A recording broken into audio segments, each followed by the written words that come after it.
the African emperor who changed the world's economy.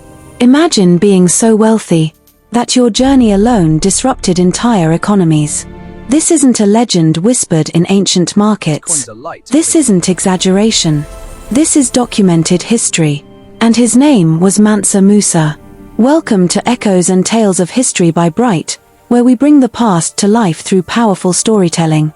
Now close your eyes for a moment and travel with me to the 14th century. Europe is struggling. Gold is scarce. Kingdoms rise and collapse over access to precious resources. Wealth determines power and power determines survival. But far to the south, beyond the Sahara Desert, something extraordinary is happening. In West Africa, an empire thrives quietly yet magnificently. The Mali Empire.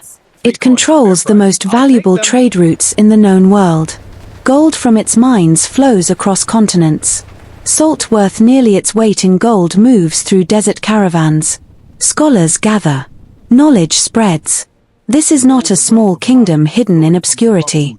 This is one of the richest civilizations the world has ever seen. And at the center of it all stands a ruler unlike any other. Mansa Musa. He is not merely a king seated on a throne. He is educated, strategic, deeply devoted to his faith. A patron of scholars and architects, a diplomat whose influence stretches far beyond his borders. But above all, he is unimaginably wealthy. So wealthy that modern economists struggle to calculate his fortune. Adjusted for today's value, historians often conclude the same thing. His wealth was beyond measure. And then in the year 1324 he makes a decision that will echo across continents. He will embark on a pilgrimage to Mecca. Now understand this. For a Muslim ruler, this journey is sacred. But for Mansa Musa it becomes historic. He does not travel alone.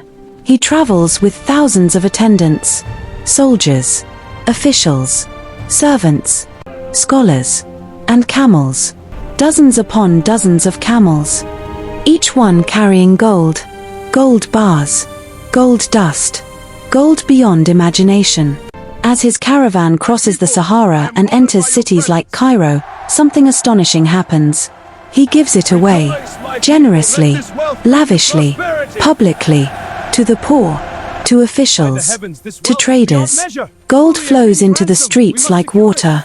At first, people celebrate. Markets overflow with wealth. Excitement spreads. But then, the unexpected consequence. When too much gold enters a market, its value drops. Prices shift.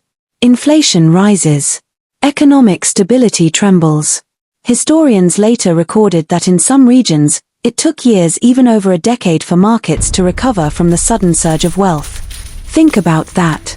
One man, one journey, global economic consequences. His pilgrimage placed Mali on the world map literally. European cartographers began drawing maps depicting a powerful African ruler seated on a throne holding a massive piece of gold. The world now knew. There was unimaginable wealth in West Africa. And yet, despite this extraordinary influence, his name is rarely emphasized in many classrooms today. His story fades behind louder narratives. But history does not forget. Timbuktu, one of his great centers of learning, becomes a symbol of scholarship. Mosques he commissioned still stand. Manuscripts survive. Echoes remain. Mansa Musa's legacy is not just about wealth. It is about influence, faith, vision, and the reminder that Africa has long been a center of power, trade, and intellectual brilliance. His story challenges what we think we know about global history. It reminds us that the world has always been interconnected, that power has never belonged to one continent alone, and that sometimes the greatest stories are the ones we were never fully taught. The past still speaks, if we are willing to listen. And here, on Echoes and Tales of History by Bright, we will continue uncovering the stories the world should never forget. Because history is bigger than textbooks.